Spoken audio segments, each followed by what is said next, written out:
All right, guys, we are live. This is the Shillan and Duffy show. Sorry, I just lost my lights over here. It's the second we're about to go on air because that's what happens when you go live. I think my computer's just shit the bed on me. This is recapping UFC. Keith's house electricity is supplied by Reinier De Ridder. Yeah, it's like just quit mid.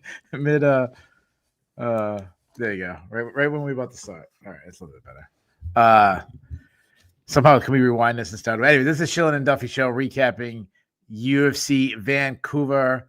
Reinier De Ridder versus Brendan Allen. Brendan Allen versus Reinier De Ridder.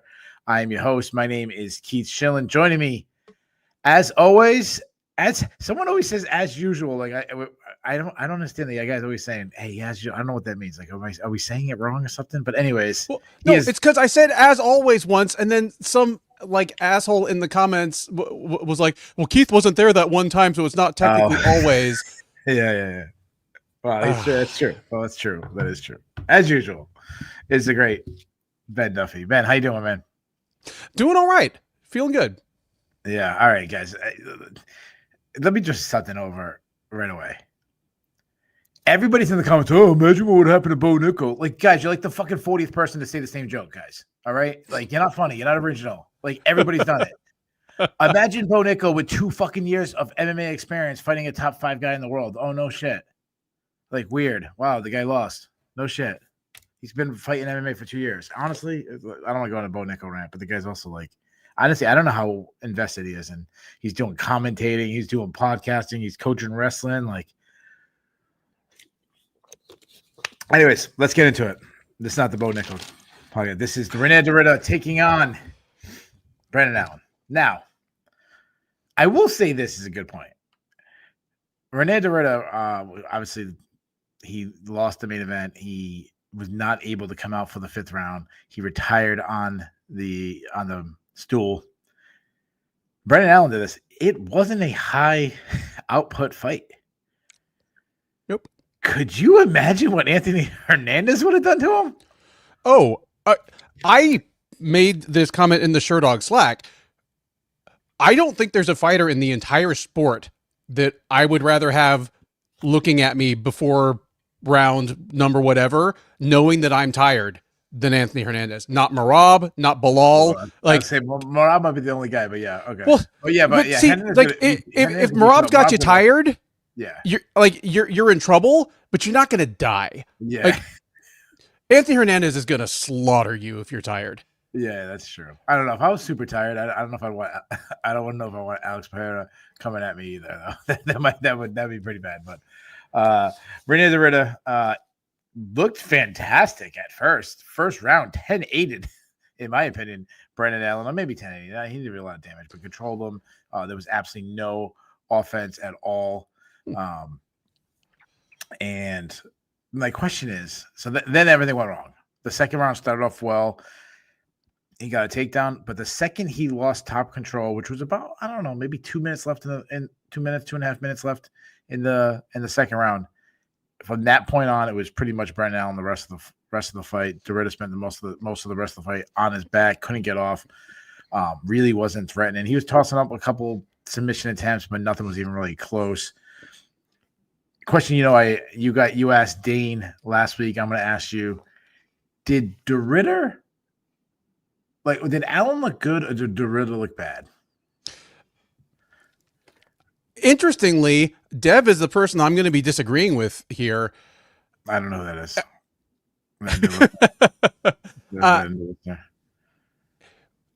I think Allen looked good. I mean, he's coming in on 2 weeks' notice at elevation, like not trained for this fight, and he won. He dominated. Now, obviously, Reinier De Ridder does not need me to make excuses for him. We might find something out later on, because it is strange to see somebody gas out that badly in a fight that they were winning and controlling and was not high paced. So we may find out something, but ultimately everybody fights injured. Yeah. All right. I got to address this. I know I'm getting distracted by the comments. suddenly now this is how I live in the moment. But now suddenly De Ridder sucks, and he was never good. He was never top 5. He was never top 10. I never thought. Why was he ranked this high? I don't know. He beat Robert Whitaker. Like, come on, guys. Like, stop. Like, he was a top 5, 7, whatever you want to rank him, middleweight. He looked like maybe the number 1 middleweight the first 5 minutes of this fight. Mm-hmm. The problem is he probably isn't a middleweight. He's probably light heavyweight. He is a massive dude. He cuts a lot of weight. He wrestles, which is the most tiring thing. I don't give a shit what anybody says. Wrestling is the most tiring thing you can probably do. Maybe on planet Earth. I mean, I'm sure there's something more tiring somewhere. Maybe running up Mount Everest carrying a freaking zebra might be more tiring. But it's all right. My I don't know what's going on with my light is quitting again. As soon as I stop putting out some energy, my light is quitting. Sorry about that, guys. But Ben, talk to me about so you said Allen looked good. He did. What did he do that he looked good? Because he realized where his best route to victory was, and as soon as he saw the gap, he hammered it. He was like, okay, this guy's getting tired. I am going to absolutely put it on him. I'm not going to let him get a single breath anywhere. Like once he realized that De Ridder was tired, he's like, okay, all I got to do is keep the pressure on him and just make sure that at the very least, these rounds are not even close. Like there's because he couldn't have known he was going to finish them, but at least like leave no question, no doubt in anybody's mind. I thought he put on a pretty damn good performance. Yeah, so this is where I'm actually going to disagree with you. I'm going to be on Dev's side on this. All right. I don't think you look good if you get ragdolled in the first round like you did. You get taken down, you get 10-8 round. I don't think you look good. Like, yeah, De Ridder tired, but did Allen do anything to get him tired? I guess he was escaping some submission holds and but it wasn't like he was pressuring him in the beginning of the fight. He had him on the back foot. He was throwing big shots. When De Ridder took him down, he was scrambling to his feet and just setting this high pace fight. It was a slow pace fight. It was the fight that De Ridder wanted. De Ridder just tired himself out. And to be fair, Allen looked terrible in the first round. Like when De Ridder mounted him and Allen's arm was basically trapped across his own body. So his like left hand is sticking out his right side and is pinned to him, just chest to chest. I was actually watching this, like my main BJJ instructor like actually came over and we watched the fights together, and we just looked at each other like, this is like something that like you would do to me when we're rolling and like ask me, okay, what do you do now? But this is like actually happening in a fight between two presumably top 10 fighters in the world. Like, what is this? According to other people, they're not top 10. Definitely not De Ridder anymore. Well, then what does that make Robert Whitaker? Yeah, I know. Exactly. Yeah. Name the 10 guys better than him. But okay. Yeah. Joe Black brings up a point. Fighting 5 times in a calendar year makes you that tired. I mean, we say that as Merab's trying to become the first fighter to defend the UFC belt 4 times in 1 year, but he's not human. RDR is. Yeah. Again, he's also not cutting the huge weights that I think. No. De Ridder make Brendan Allen look small. Brendan Allen is not a small middleweight. No. And he made him look small. And he's done the same to all of them. I know that there was silliness, like, Bo Nickel saying he weighed like 215 pounds a week out from the fight, but De Ridder was way bigger than Nickel. Like, obviously he's bigger than Whitaker. He's bigger than Gerald Meerschaert, who's not a small guy. He is a huge middleweight, and yeah, maybe he needs to move up to 205. Like, I'm gonna give the dust some time to settle here. We'll hear a few things in the next few days. Again, I have I picked this fight wrong, but I don't care. I just want to find out who's the best fighter. But I have no vested interest in making excuses for Reinier De Ridder. We'll, if there's anything to know, we'll hear about it. But even if it turns out, okay, I had a terrible camp. I bruised my ribs. I sprained my ankle. I couldn't do my cardio. Yeah. It may be time to consider moving up to 205 anyway. Yeah, I mean, he fought that in one championship. He was bouncing around all kinds of weight classes. 205 and 225. Yeah. So he was never 185 then. So, yeah, I think there's a lot to that. I think there might be some that come out. They find out he had staph infection 2 weeks ago. He had whatever. Like there might be some more to it. But on the flip side, he gassed out pretty bad against Jared Mershot, which is why I was really against him. I didn't think he looked good in the Jared Mershot, his first fight. Then he looked way better against Holland. He looked obviously way better against Bo Nickel. He looked way better. I mean, he went 5 rounds with Robert Whitaker and did not gas out. I mean, it was a much different style fight, but still. Here's the thing. Say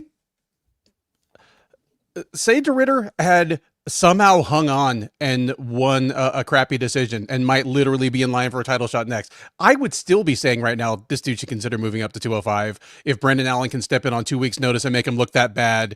Sure. That's, I mean, I probably would say, well, fight for the title and then we'll see what happens there. But, or I might be saying eventually he's going to have to move up kind of situation. Kind of like when we were watching Alex Pereira when he was the best middleweight in the world, we were like, yeah, it's pretty obvious this guy's gonna have to move up. It was when like Chimaev was fighting at welterweight, and then eventually he wasn't making weight, but kind of the same thing. We all kind of knew he was gonna have to move up. I kind of feel the same way with De Ridder. Obviously, hindsight being 2020, it's a lot easier saying that now than it did then. But yeah, I also think that there was some things he could have done in the fight that would have changed things. I mean, the commentating team, I actually thought was pretty well tonight. And Daniel Cormier was saying, like, don't put the hooks in, ride him like you would be like top control in wrestling. And he wouldn't be falling over the top. If he rides him in the second round and he's up 2 rounds to nothing and he didn't fall off the bottom, he didn't spend, the last half round on bottom, he probably gets a takedown and does it again in the third round. Now he's got 3 rounds back. Like, it just changes everything. So again, I'm sitting there and I'm like, so the one thing that I liked that Allen did, so I don't want to like say it was all De Ridder, but this show, you got to lean one way or the other. Yeah. What I did like is when, De Ridder could barely get up. That would look terrible. I think it was the third round going into the fourth round, third round, he couldn't get up. He couldn't get up. And then Allen to start the fourth round, like basically ran at him and like went right to a double leg, picked him up, brought him to his corner, slammed him. That was, to me, was brilliant. Mm-hmm. Like, yeah. Would he have had success if he was striking with him in the fourth round? Yeah. Would he have maybe knocked him out? Yeah. Like, that's a very good chance. But why even get a chance? Maybe De Ridder can keep the space by throwing some knees, gets the fourth round off, and he comes back in the fifth round, and maybe he wins. Or, maybe it's 3 rounds to 1, but he's got the 10-8 first round. He wins the fifth, and we got a draw or something. Things could have went wrong. Yeah. But he knows if I'm on top, we've just found out for 7 minutes at that point, or 7.5 minutes, or whatever it was, he can't do nothing to me. So why don't I make it 12.5 minutes? And then eventually that's what he did. And De Ridder had no answer and couldn't win. I mean, he couldn't even come out the fifth round. So that's something I did like about Allen. I don't want to do Bulls and Bears right now, but a guy that I think will be on a lot of people's Bulls list. About a month ago, we had 3 guys we were saying, could be contenders. We were saying Imavov didn't do enough against. Actually, at that time, we want to go back a little further. It was 4 guys. It was Imavov, it was Bahayo, it was De Ridder, and it was Hernandez. Mm-hmm. Well, obviously, Imavov took out Bahayo, so now it's down to 3. Hernandez drops out of the fight, gets it down to 2, and then De Ridder loses this one. So Imavov went from 1 of 4 to 1 of 1. He is the next guy for the title. Yes. And if you remember when he beat Bahayo, you were a lot more impressed with his performance than I was. I don't think it was like a bad performance, but it was more like, I don't think that's gonna like. He's the B side. He's not the reason why they gotta sell pay-per-views. Yeah. It was a good night. Good night at not at the office for Nasruddin Imavov, and by the same token, if Anthony Hernandez has any working limbs on his body, he's using them to throw things against the walls of his house right now. Because what an opportunity he would. Yeah, because not only would he have been a bad match. I mean, he's smaller than Allen, not much smaller, but he's smaller than Allen. He would have been giving up even more size. But obviously, I think he's a better grappler, and I think he's an even better gas tank than Allen has, especially Allen on short notice. Yeah. But Imavov left the door open for the winner of De Ridder and Hernandez to steal it from him, and then that door was closed tonight. So good for Imavov. So that leads. What are we doing next for these guys? I mean, Brent Allen he's getting the mic. He called for a fight with Chimaev. That's not happening. What he called for? What did he say? He said Duplessis. I think he might have called somebody else out. Oh, and Strickland. Do any of those fights stand out to you that you think should be next for him? We're talking about for Allen? Yeah, Allen. If we are assuming that Imavov gets the next title shot, he's going to need to win another one. He's already fought Fluffy. I don't think we need to see that again. It might need to be like someone like Strickland wouldn't be bad. Honestly, like Duplessis wouldn't be bad. Yeah, I won't do Duplessis just because of, they haven't fought each other yet. He's been calling for that for a while. Seems like an appropriate bounce back fight for Duplessis. So, De Ridder, what are we doing, De Ridder? And obviously, I know everyone's saying Bo Nickel. Everyone's trying to be funny. Like, I think it's because I was at a softball field and I'm on very short sleep after being at 3 softball games and had to drive 2 different complexes and long hours. Very long day today. I'm cranky. He has a lot to prove. He's going to have to come out next time and prove whether he was a flash in the pan or he's a legit contender who had a bad night at the office, or maybe we see him next at light heavyweight for all we know. If he's staying at middleweight, I like putting him against someone like Bahalia, who's been a contender, been in the picture, coming off a loss. Yep, kind of 2 guys with the back against the wall. That's the exact name I had too. So that's the matchup I would do. So middleweight, I think it became less interesting today. I think it would be better if De Ridder won. At first, after the first round, I was, I'm always thinking about what we're going to say on the recap show, and I'm thinking, wow, like he just jumped the line. How are you going to market De Ridder versus Chimaev? And I'm going to think, I'm arguing bigger guy. Yeah, if Chimaev wants to take down De Ridder, is that going to be the best for him? What happens if Chimaev gets taken down by De Ridder? Like that's the argument I'm thinking of. Obviously, that doesn't happen. Instead, we get a great. Well, you say a great showing, but we got a win by Brendan Allen. Let's go to the co-main event. We kind of breezed through the main event quicker than we normally do, but I don't think there's that too much to talk about. The co-main event. These are one of the moments. Like I'm glad that I was at home watching this by myself and not watching with like a group of friends, and I'm like trying to like get them to like MMA. Kevin Holland lost to Mike Malott by unanimous decision. And I think we had some of the worst refereeing I've ever seen. I think we had some of the worst doctors I've ever seen, cornermen. Everybody was wrong in this situation. So Dan Murgliata, I think, is the number one guy in this situation. The fact that Mike Malott first kicked Kevin Holland in the nuts, kneed Kevin Holland. I don't get mad about that. No, I really don't. This shit happens. No one's trying. I don't want to see draws. I understand why people want points taken away, and I think it's necessary, but it's like I never want that to happen. It's like, like we could set up a draw if this happens.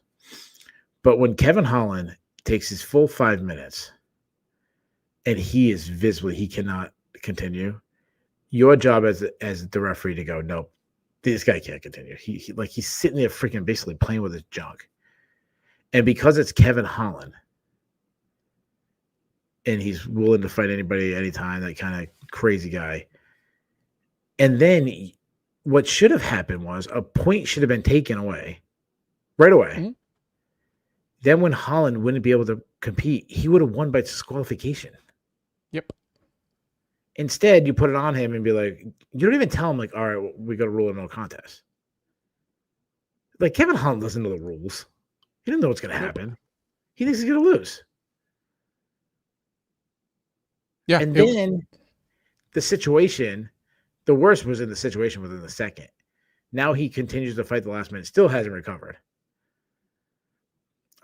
Comes back, is going to fight in the second, and the doctor comes in there, and now it's like, yeah, you're going to be, you can't continue, you're going to lose, which sucks. And I can't remember, there was a fight recently. It was something similar. And I remember arguing, they went back in time to when something happened, and they did a no contest or some shit. And I'm like, because the guy couldn't continue. He finished the round. And I remember saying, like, well, who says that he couldn't recover from that? I think it was like an eye poke or something. And I'm like, well, he also got punched in the face for the last like minute of that round. But remember they rewound it to like the point where he goes poked in the eye or some shit. Do you remember that? I'm trying to remember the one that you're talking about. Yeah, if anybody remembers in the chat, I remember me being, and I feel the same way. Like if Holland couldn't continue to fight in the second, it's like there's no way you couldn't give the win from a lot. Yeah, like I'm not arguing like go back to that time, but it was just a shitty ass situation, and I feel like it ruined the entire fight. They fought for another 11 minutes. It explicitly ruined the fight because it affected the winner of the fight through like a kind of bad interpretation and enforcement of the rules. Like, yeah, it absolutely did. Like, I mean, again, we're saving bulls and bears for later in the show, but I think Mergliata tonight, between a couple of these fights, had the worst night I can ever remember by a single UFC ref. Yeah. Like, the UFC has yanked refs for single mistakes as bad as Mergliata's first one, and then he comes back out and fucks up another fight even worse. Yes. Henry Cejudo versus Song Yadong is one where Cejudo got poked in the eye. That's the one I was thinking of. Took his time, went to the end of the round, couldn't continue. If Cejudo had been unable to continue in the moment, it's a no contest. Or if the referee had determined that it was either intentional or negligent, like he'd been warned multiple times, then it's a DQ. But instead, it becomes a TKO, stoppage between rounds because Cejudo made it to the end of the round and then couldn't continue. Yeah. Yeah. The only person having a worse night than Dan Mergliata is my man Stu Padacio. We love you, Stu, but dude, what are you talking about? It felt like it hit his waist. They clearly hit him in the freaking. You could see the cup move. What are you talking about? That's what the video looks like. Holy moly. Bobby Boucher, thank you. So yeah, and you could tell by the way Kevin Holland fought for the next 11 minutes. He never recovered. I mean, there was no him smiling. There's none of him like doing his trash talking that he does. He would keep for like, I don't know, 4 or 5 minutes. He was just throwing like a little jab. He wasn't using his right hand at all. I think he was starting to feel a little bit better as the fight went on, like near the end. But at one point, they show the big knee that Malott hit on him, and in mid combination, as Holland is like avoiding strikes, he takes his hand and he reaches down to his dick and pulls his cup, and then he gets kneed in the face. It's like, and I want to be clear. I'm not saying if the knee to the nuts didn't happen, then Malott wouldn't have won. I'm not saying that. Yeah. So it's like that's why I think it ruins everything. It ruins. Holland was winning. Holland won the first round on, I think, all the judges' cards. I'm not saying Malott wouldn't have won the last 2 rounds, but now we don't know. And it sucks. Like, it steals the win from Malott. It steals, the ruins Holland's chances. It was just terrible. And it was a great night up until this point. I don't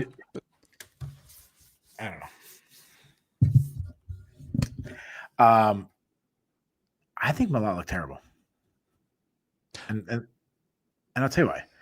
You have a wounded animal in front of you. He is clearly wounded. And you can't finish him. You can't like dominate. Like, he won the third, but you didn't beat the shit out of him. You didn't. No. But, you and I are pretty united on Mike Malott just being just okay. Yeah, he's Like just this is his 5th straight fight in Canada. 2 of them have been co-main events. They've all been main card fights. He's just okay. yeah, mid Malott. Mid Malott and Reinier to quitter, huh? Like it's the night of the nicknames. Yeah, if he wasn't Canadian and he was from Houston, and like where he's from really didn't matter, I don't think he'd be getting much of a push. I still think he'd be fighting mid cards. He'd be fighting like, I don't know, who's a middleweight level guy. Like, yeah, he would definitely be stuck on mid cards for sure. Yeah, there's nothing that stands out to me about him. He'd be a less exciting Alex Morono. Yeah, exactly. You know what I was really surprised? What was up with Canada? Like they were yelling at the ref. At one point, they were like, "Fuck you, Kevin Holland" chant. I'm like, what is going on? You're Canada. They secretly filmed this one in Brazil. Yeah, like you're supposed to be like the one nice bright spot of like North America. Because in America, we're all assholes. You can't find a spot. I mean, maybe down by Texas where Ben is and stuff, but up north, we're all assholes. Like, but Canada, really? I guess, and Vancouver, even among Canada, to like my outsider perspective, that's like the West Coast, like weed capital, like mellow people.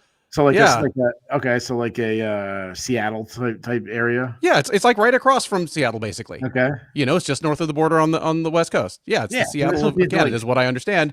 There's some hostile Pearl people. Jam, and it's supposed to be into Pearl Jam and just relaxing. Instead, it's Canada, so they're into like I don't know, bare naked ladies and Rush. Oh, yeah, that's bare naked ladies, Rush, Jewel. I'll give you my name for Mike Malott. What I want him to fight in Canada again, because I know as much as I'm like, yeah, you wouldn't be that special if it wasn't Canada. Well, and if you can make him feel special and make it seem like a big deal when he fights, then just keep doing that. I want to see if Canada was very rude to Kevin Holland. I'm like, who is the guy that Canada would have a hard time booing against Mike Malott? And I'm like, Stephen Thompson. It makes sense in the rankings, moving up. I want to see Mike Malott versus Stephen Thompson in a co-main event of some card in Canada. Works for me.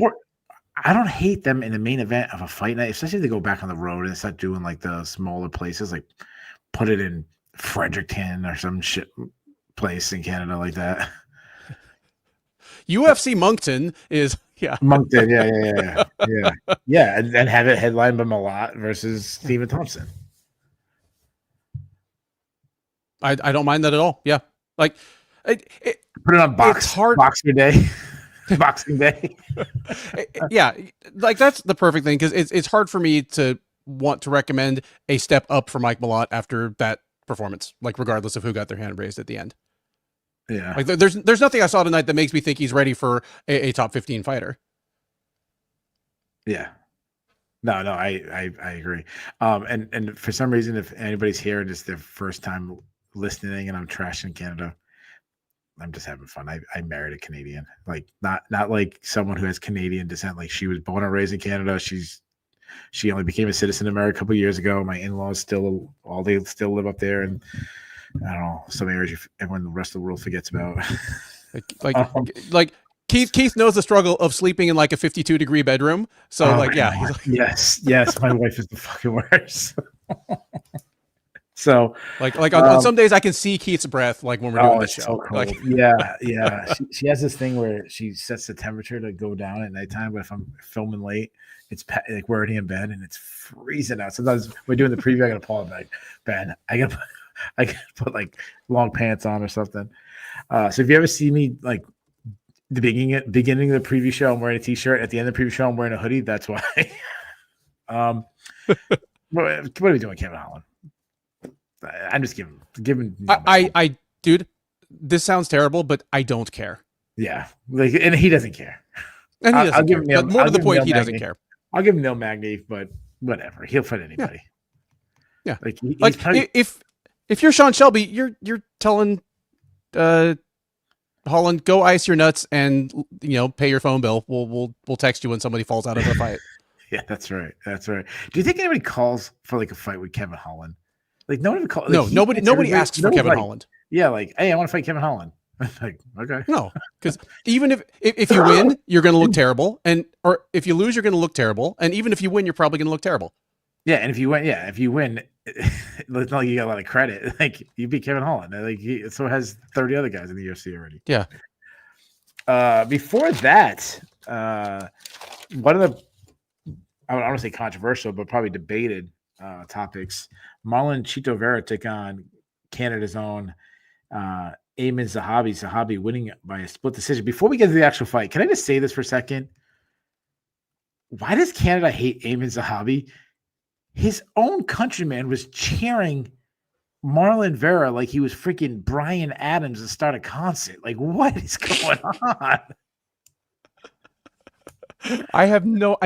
It's weird. I have no idea. This guy's on a 7-8 fight winning streak for your country. He might be right now the closest. I mean, I'm on very lack of sleep after being outside for long periods of time. Is there a Canadian closer to a title shot than him? No. My argument was if Jazz Davicius won tonight, she was the closest. Okay. I don't have to worry about that now. But no, like Zahabi has now, what is it, 7 in a row now? Yeah, he's the flag bearer for the country right now. 7 in a row. And they're cheering Marlon Vera. Marlon Vera's country is nowhere near Canada. There's no connection. He didn't like fake. He's not even like faking like he's Canadian. Like Brandon Allen was like suddenly like Canadian, which is weird. It's weird. Like I married a Canadian, but I would never be like, yeah, I can't. I remember when me and my wife, we went to Niagara Falls when I don't even think my son was born. I think it was just the girls. We went to Niagara Falls, went on the Canadian side, went to Toronto, did like CN Tower and all that. The tourist stuff. And my wife bought my daughters like Canada shirts. Yeah, they were like, they were big gap. And I'm like, that's cool, babe. Do not buy me a shirt.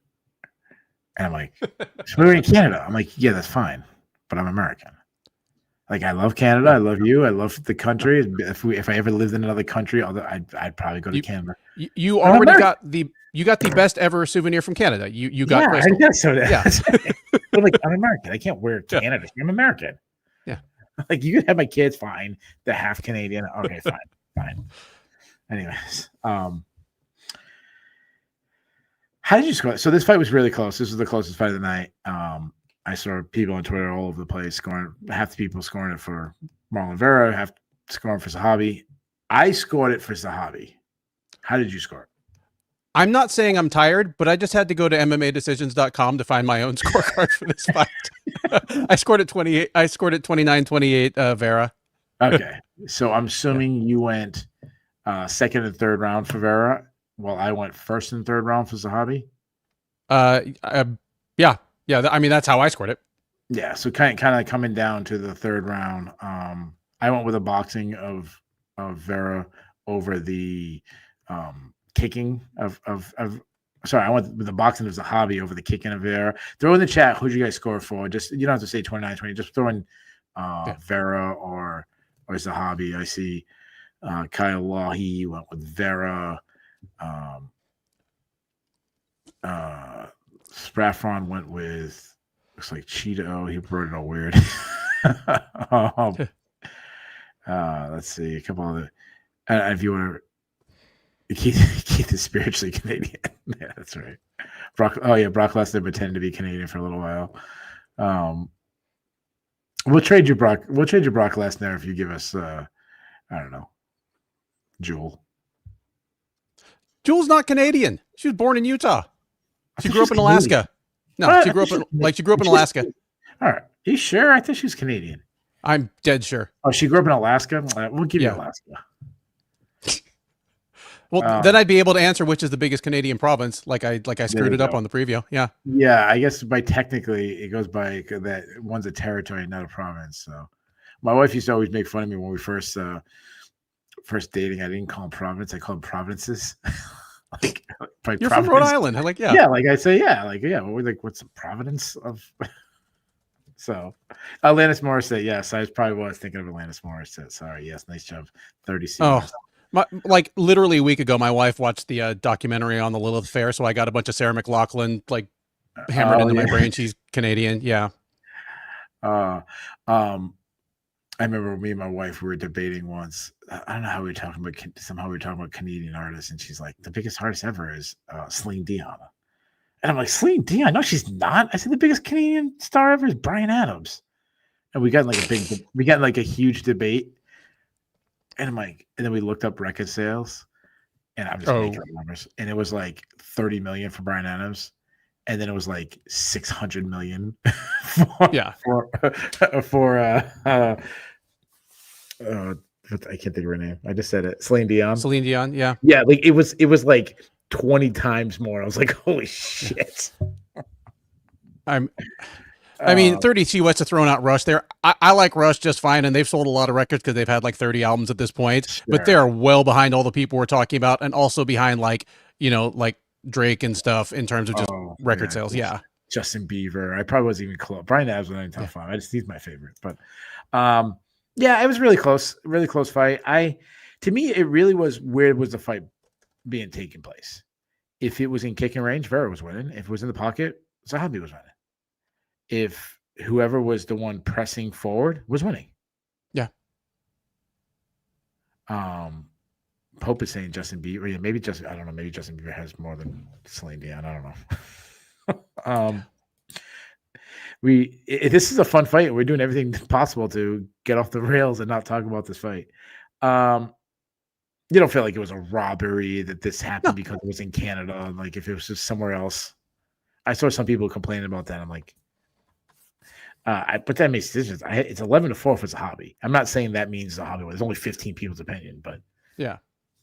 No, and if I watched it again, I might score differently because there was an interesting dynamic where if you looked at the punch stats, I bet Zahabi outlanded Vera in rounds 1 and 2. But just even though Zahabi was clearly the cleaner puncher, like Vera's punches are just so wild and sloppy. But whenever he touched them, they just obviously hit harder. And then the kicking range, like you said, there was no real question there. Yeah, just individually close, hard to score rounds. There's a reason the 3 judges sit on 3 different corners of the cage, because when you see somebody get their head snapped back 15 feet away versus facing away from you 3 feet away from you, you're going to rate the same punch differently. Sure. That's right. That's right. Yeah. Every splitter is not a robbery. The one thing I will say that I liked about Zahabi, even whether you thought he won or lost, I think the narrative on Zahabi, besides the whole, what we talked about on the preview, the, now 38 suddenly on this crazy run where we were leaving him to be dead when he was 34, one of the most unlikely runs in MMA history. But besides that, the way we thought of Zahabi, when I thought of him, was a distance, boring, jab, L-step, jab, L-step, leg kick, L-step. That's not him. He's got some dog in him. It's 2 fights in a row where he's had a bite down on mouthpiece against, bigger names, harder punchers, historically harder punchers. Yeah. And it'd be the bigger dog in the fight. And it was 2 in a row now.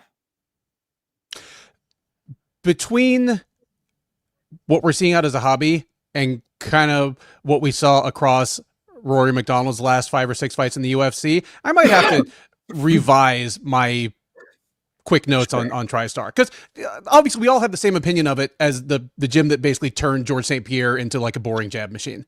Yeah. Jab. Yeah. Double leg. Yeah. Speaking of Rory McDonald,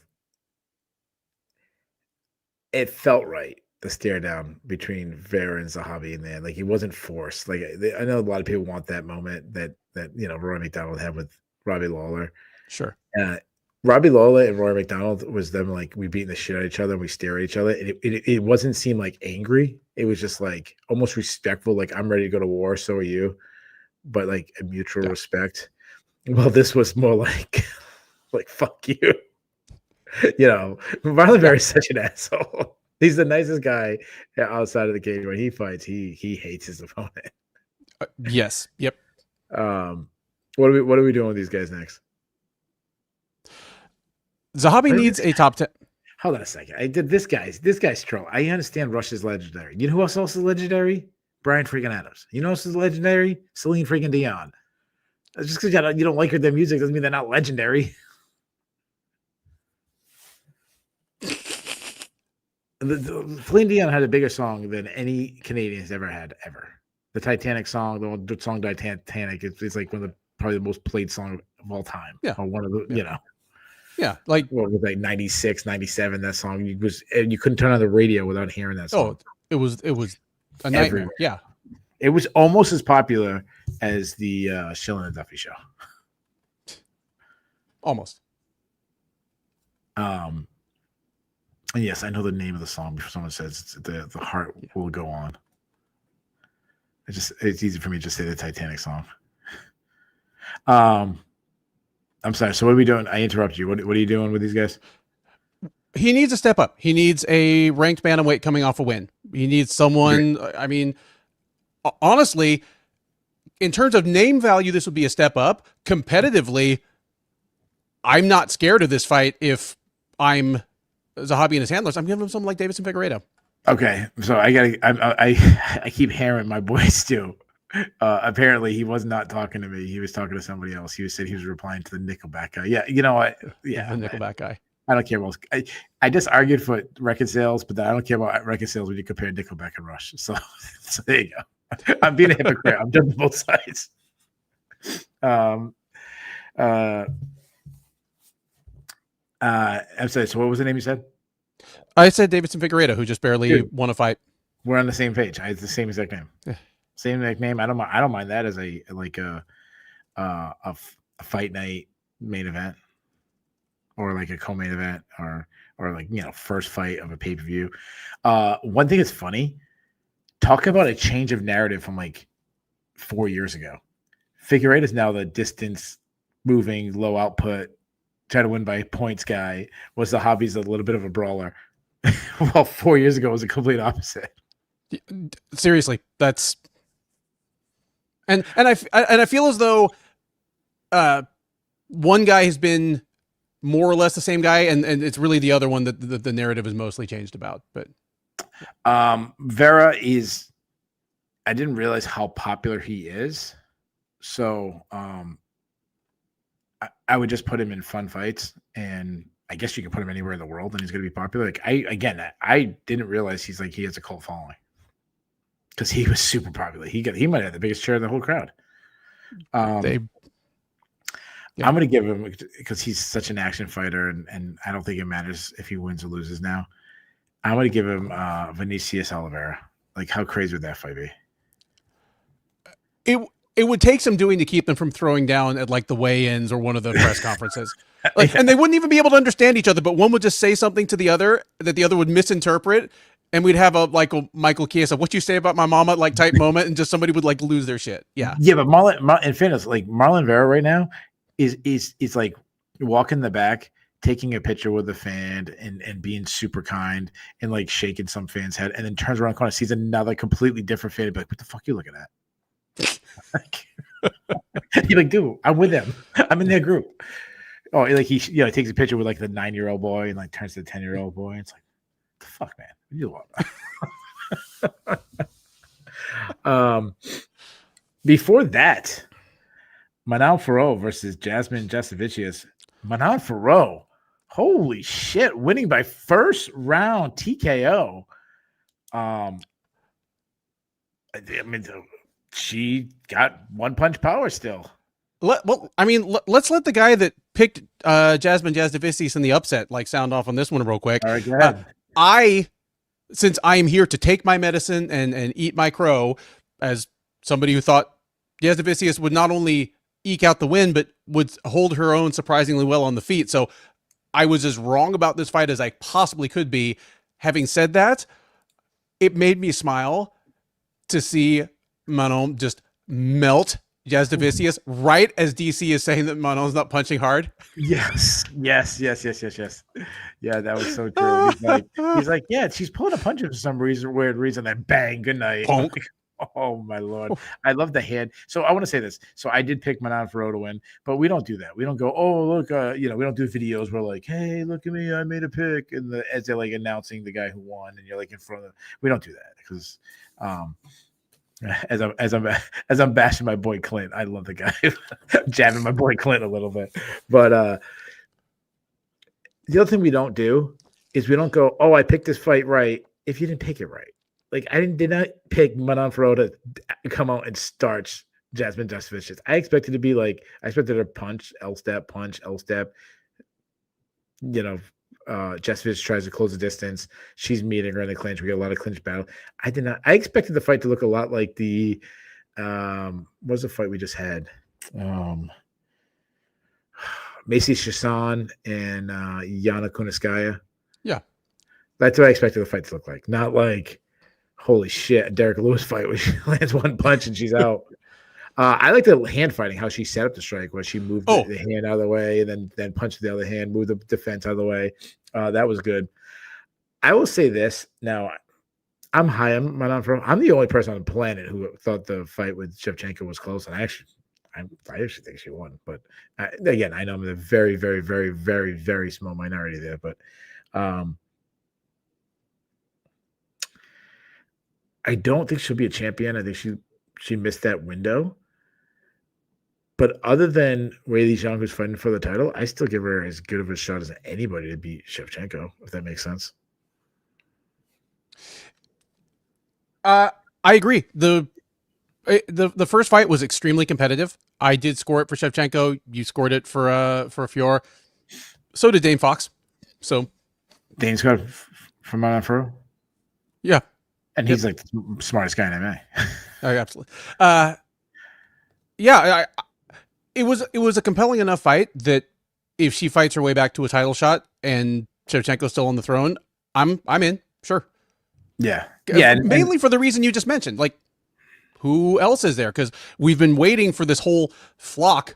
We've been waiting for a Blanchfield or Barber or Miranda Maverick to separate herself from the pack and actually make her way to a title shot, but none of them have. The next woman under 32 that fights for the belt is probably going to be one of these super young Brazilians coming up. Well, I think Blanchfield, one could be fighting for the title. She's super young. We don't think of Blanchfield as being young because she's been in the UFC for a little while now, but she's still wicked young. She's like 25 or something. No, she's young. She's 26 now, but no, she's still super young. But I'm saying she might not be the next one. I can see her getting passed up. Yeah, no, I agree, especially if she loses. Jasvicius was one of the ones kind of on the outside looking in, but if she went on a run, if she beat Manon Ferro, she could be in the title picture. But that is not the case. She just lost a 5-fight winning streak, snapped, kind of pushes her way back to the pack. I'm giving her Katlyn Chookagian. I like that one just fine. Because here's the thing about Jasvicius's performance. Yeah, she lost super bad. But having said that, it's not like 15 women in the UFC women's flyweight division just watch this fight and we're like, oh, that's all I got to do. Like it's not like Manon cracked the code for anyone to come in and follow. Yeah, like Katlyn Chookagian can't do that. No, and Katlyn Chookagian's whole thing is, hitting people up and avoiding being hit herself, but not many people. Yeah. Katlyn Chookagian doesn't throw high kicks that hard. No. So there's like she's not done as she's not a spent force, like because she gets clipped, in a lot of her fights. That's the first time she's just been flatlined. So yeah, a lot of people are talking about Natalia Silva. That's obviously and that's who I was thinking. If I just couldn't come up with the name, I kept thinking Viviane Araújo, but she's one of the older ones. Someone like but honestly, it's going to be Dakota Ditcheva. A year from now, Dakota Ditcheva is going to be fighting for a UFC title. Macy Barber's someone people are looking at. Aaron Blanchfield, this and that. The reason why there's so many contenders still is why I'm matching Manon Farrow against the next person I'm going to say.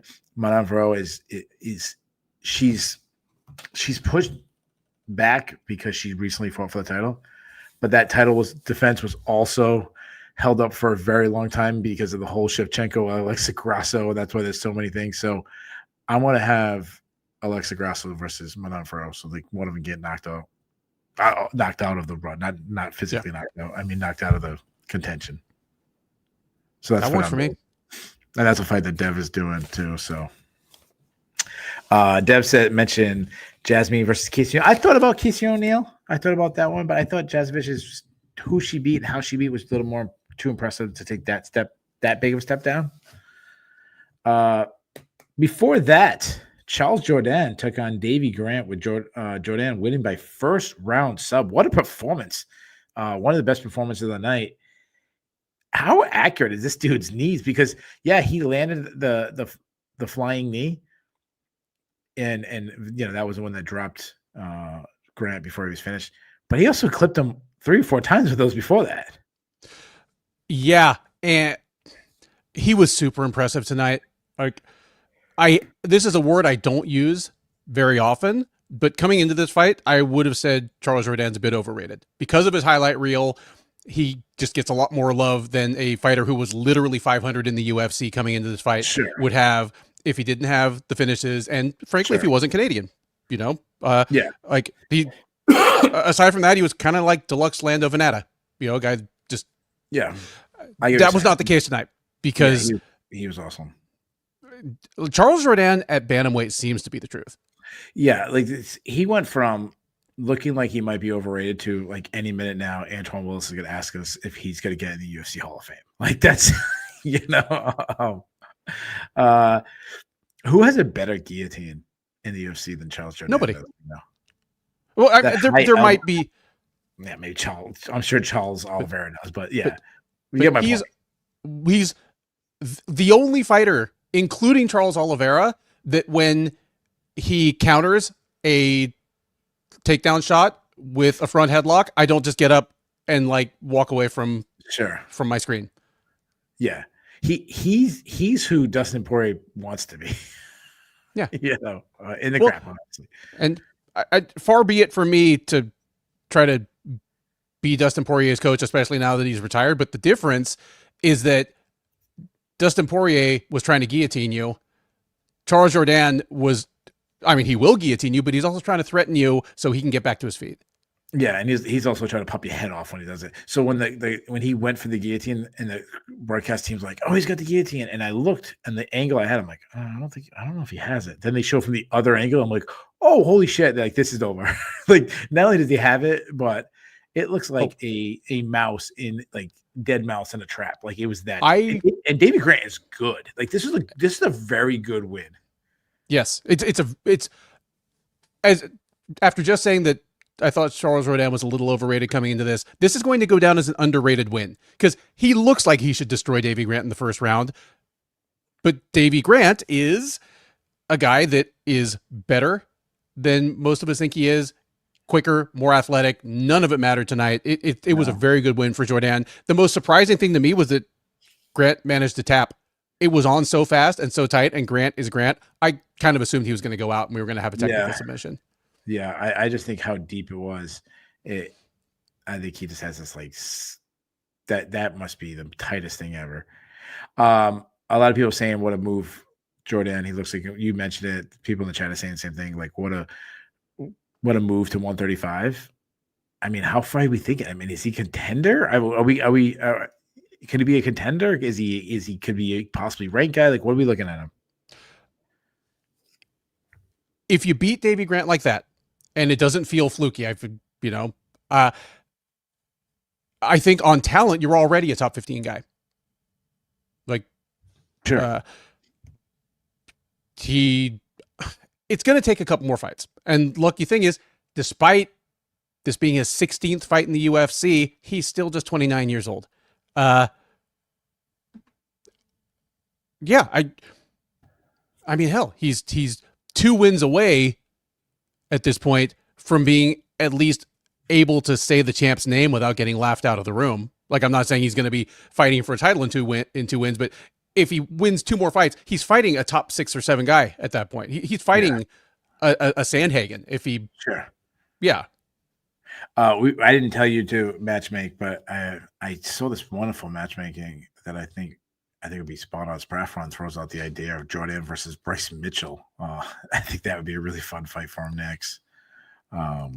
So Mr. C, the informal spectator said Sandhagen versus Jordan, flying knee versus flying knee. That'd be fun if they just had them and they're like, you guys can't throw punches or kicks, just flying knees. You just keep throwing flying knees at each other. It'd be something like from an anime where they come flying at each other. Like, yeah. Yeah. Like, no, yeah, they like, you don't fight in the octagon. They have to, like, they bring them to like the trampoline park. They're at launch and they're like just trying to knock each other out with flying shit. Before that, Matt Frivola took on Kyle Nelson.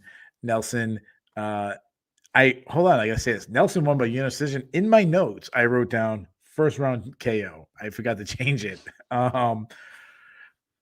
Yeah, we had a lot of crazy shit. Dan Margiotta again. I told you my story about Dan Margiotta and Mohegan Sun. So yep. might have been a little bit of that action going on again here today. With 3 seconds left in the round, where Kyle Nelson is battering Matt Frola. It looked like Matt Frola like went out. Like he got that, like his head starts bouncing like a basketball. And they jump in. I thought it was all right. I thought he won by TKO.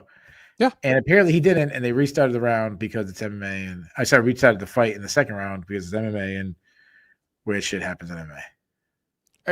And I think weird even undersells it. This is bad. It's not just weird like, oh, hey.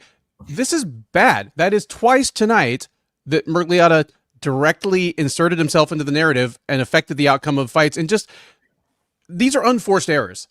And this is more than once that Margiotta has done this, and then Mike Beltran has also done it this year, and that is confuse the 10-second clapper for the horn or the bell at the end of the round.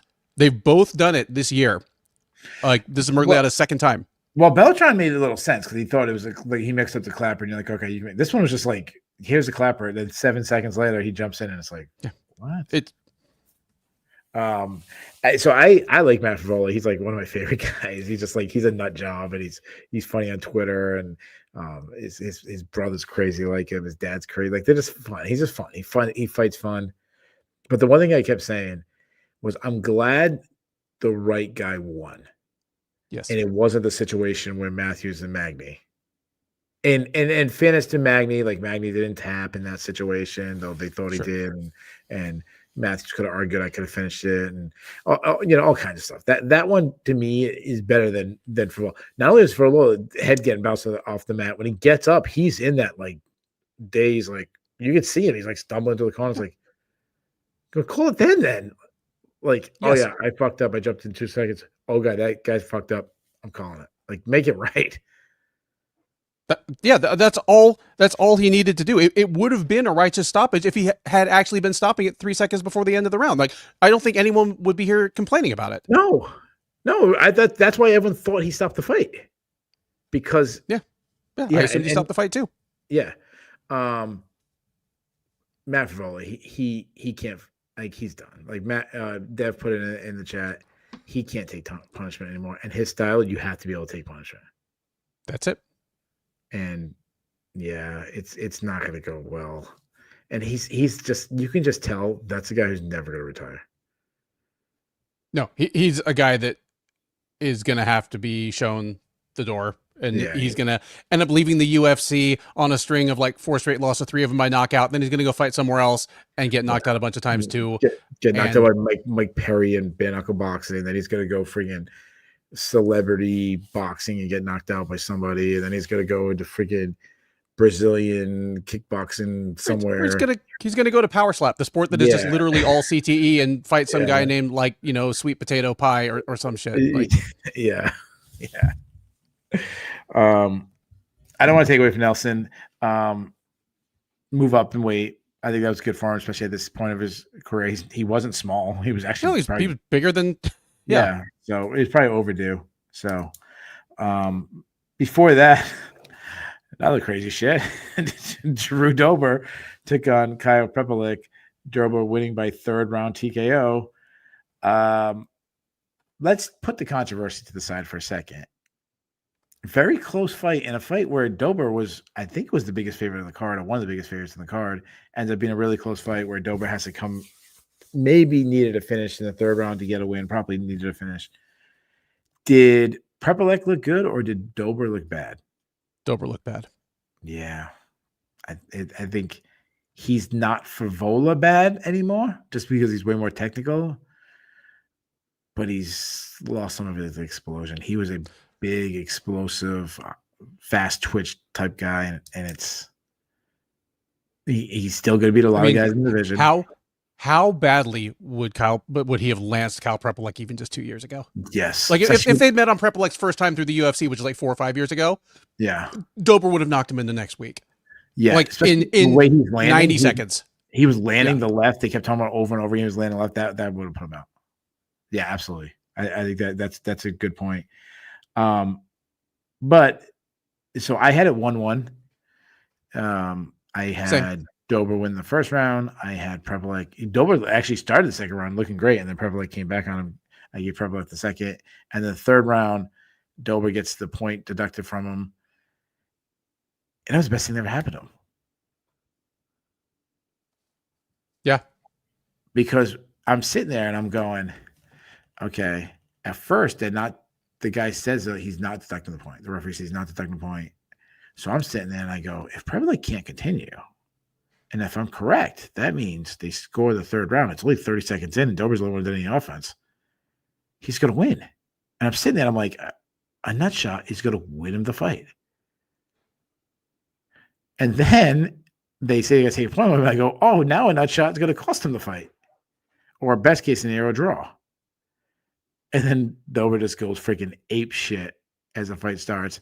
I don't know if Prepelic was really recovered. I don't think he was.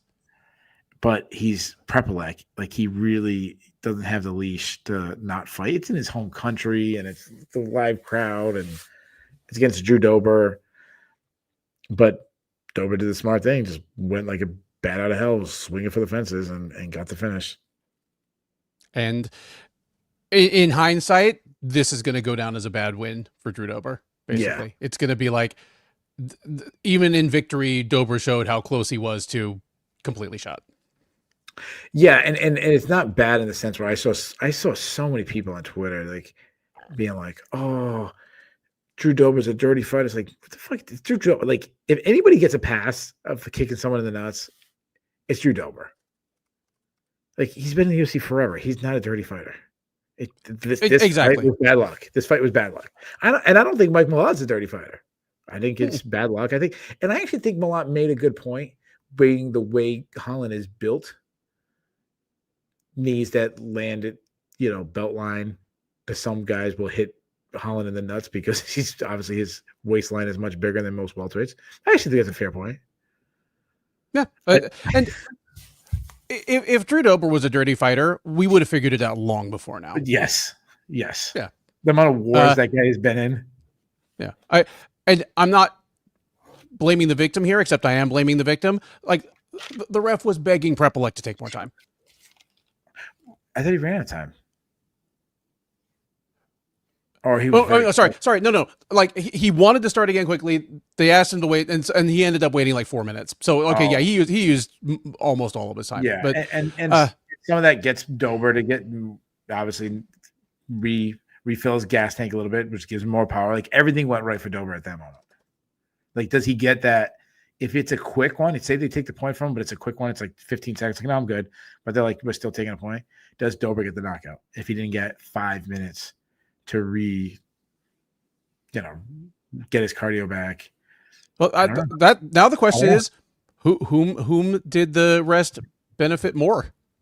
I mean, you would assume it's the guy that got kicked squarely in the balls, but I don't think so at all. I think it helped Dober. You think Dober had more of a burst because he got a 4-minute breather? Yeah, and not only so they both get a breather. So say your cardio's here, they both get a breather, but one guy's still like getting affected by nuts. So he's like, I'm still hurt. and this guy, they both move at the same rate, but you're hurt. So I think it was better for Dober. And yes, and Ninja Kitty was mentioning that Dober was slowing down. I don't think it was gassed badly, but he was slowing down a little bit in the second. So yeah, I think it was a good moment for Drew Dober. So, anyways, Ben, now it's time for everybody's favorite segment of the show. This is the show where we stop talking about MMA and we talk about our own lives. This is the Know Your Host question of the night. The only reason why I do this show anymore is I want to know more about Ben. So tonight's question is, you can give me 2 or 3 or 4, as many as you want, I guess. And we'll throw this out. We'll try to read people's in the chat. Tell me a skill you wish you were better at. It could be something you are doing. It could be something that you'd like to do. What is a skill, Ben, you would like to be better at? Well, I thought this was a great question when you kind of texted it to me earlier today. And I've got 2, and they're things that at various points in my life have formed like kind of a big part of my identity and self-image. And nonetheless, I wished I were or had been better at them. First one, wrestling. I wished I'd become a better wrestler. I was a good wrestler by the time I graduated high school. Like, I definitely had a winning record. I at least appeared in the state tournament, even if I got thrashed. And I didn't occur to me that, okay, I've been wrestling for 4 years and I'm competitive with some guys who've been wrestling for 12, been wrestling since they were like 6 or 7 years old. And it wasn't until I was much older that I realized like how much of a difference that makes. I wish I'd started earlier. I wish I'd gone to like a junior college or a D3 college. Cause I actually had offers from like, some D3 schools. It's like, Nice. Hey, I didn't do it. I wanted to go to the giant school with 50,000 people at it. Sure. So yeah, I wish I'd been better at wrestling. I wish I'd made better use of that time, or again, started earlier or kept doing it later. The other one. And then you'd be singing. whooping Alex Morono's ass. I don't know about that. You'd be in the UFC right now.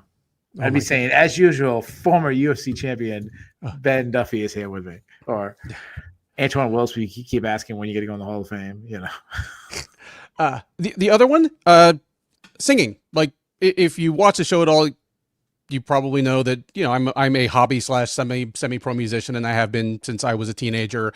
Who's more popular, your band or Nickelback? It depends on where. In Canada, definitely me, because everyone up there knows Nickelback are assholes. Down here in America, okay. And, like if you ever listen to our previews, it's my music playing over the outro.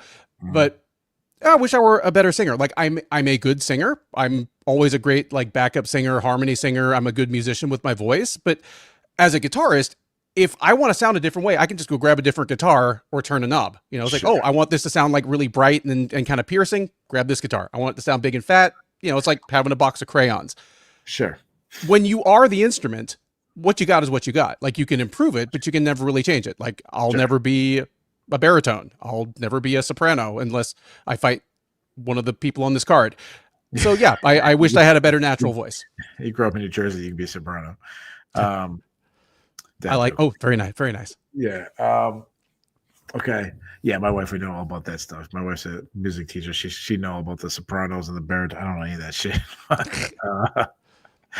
Ben should sing on the recap. Yes, we should, as you're going out, you should sing for us. Dev says he wished he was better at fishing. Like, this is a dumb question because I don't really fish often.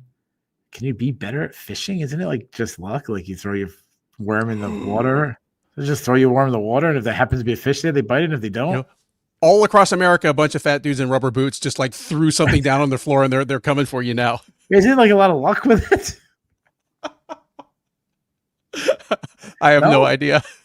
like you're throwing your like my dad used to fish in like I remember he'd like go out fishing with my Uncle Dane, the one that you met, and they'd go out fishing at nighttime. Something about fishing at nighttime in the friggin' salt water or some shit. And I was like a little kid. I'm like, I want to come. And they like bring me in like a half hour, and I'd be like, I want to go home. This is boring. And I do it every single time. I'd be like, go sleep in the car. So I'd be sleeping in the car the rest of the night. So, yeah. And I'm like, isn't it just pure luck? You just throw it in the water and maybe a fish comes by. I don't know. Yeah, Dev is talking technical, nerdy shit about fishing. Man, Rick Allen shows up like 90 seconds ago and is already like ready for us to go back Yeah, to talking about fights. All right, yeah, Rick. yeah. Fuck off, Rick. Fuck. Honestly, dude, I'll talk. I want to talk more about. This is my therapy.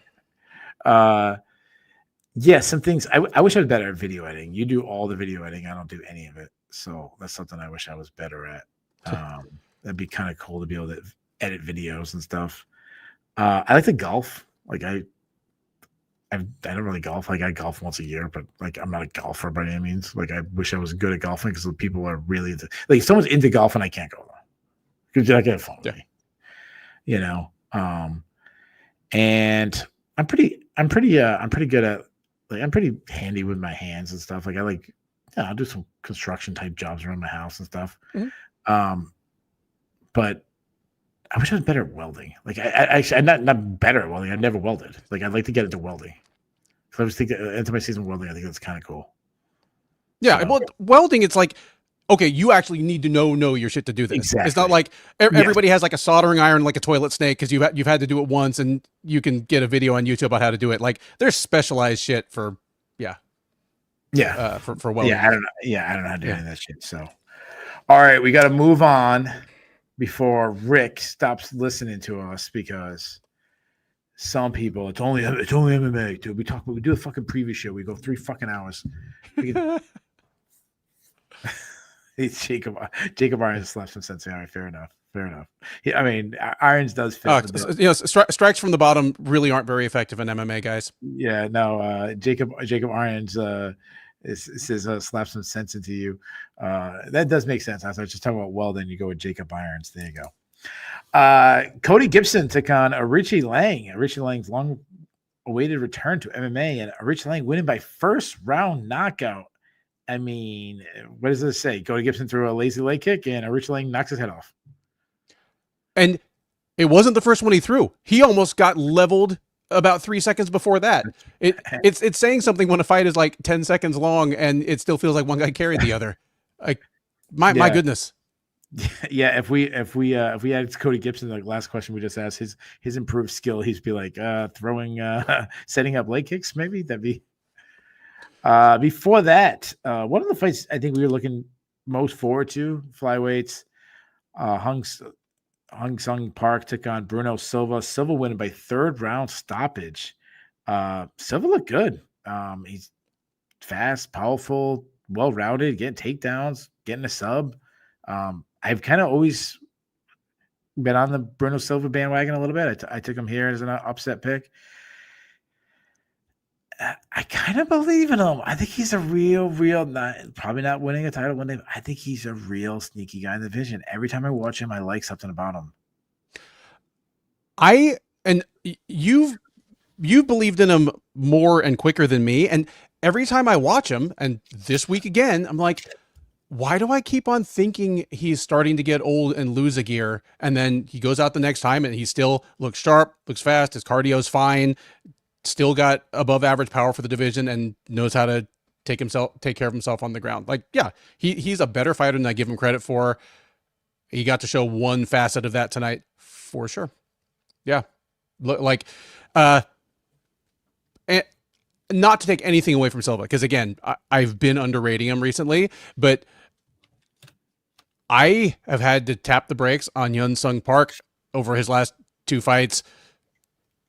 Harder than, I mean, the way people are talking about Reinier De Ridder right now, like Hyun Sung Park has underperformed close to that level, you know? Yeah, 2 fights. I mean, the Tyro was such a massive step up competition. Short notice, he got a little bit of a pass, but in this case, Bruno Silva, he showed that he's not at this level. He needs to face, like, his next fight needs to be a low level flyweight, go back to that, work his way up.